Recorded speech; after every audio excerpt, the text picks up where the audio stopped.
people at the Michigan Department of Environmental Quality.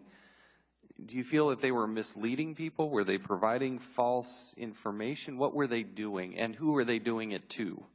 I think it probably started innocently. I think someone forgot to follow the law, but they ignored warning sign after warning sign.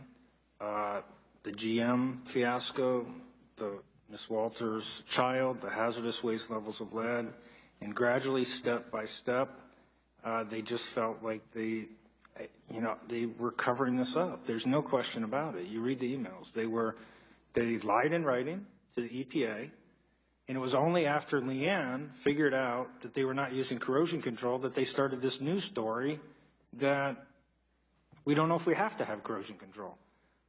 So I think the written record is quite clear on this. They were telling that to the EPA. What about to the governor's office and other state officials? It's very clear to me that they misled the epidemiologists who were looking at that. The very first thing they did was to reach out to these MDEQ employees and say, is there something wrong with the water?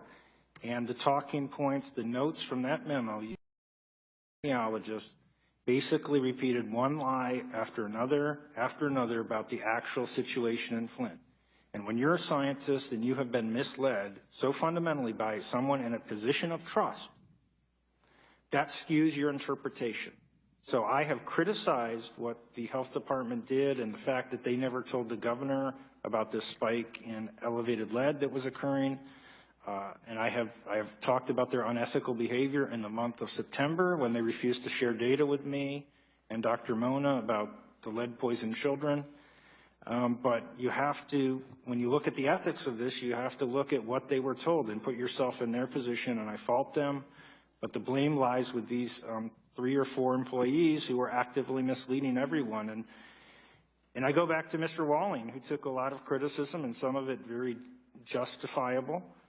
But if you're a mayor of a town in Flint and you reach out to Susan Headman, the top cop in the region, and she tells you nothing is wrong, and a few days later you go on television drinking the water to tell everyone it's safe, who's to blame for that? Certainly Mayor Walling has taken his share of the blame for being overly trusting of the top EPA cop in the region for apologizing for this memo and not telling that there's anything wrong going on in Flint. But the bulk of the blame for that particular episode has to lie with Susan Headman.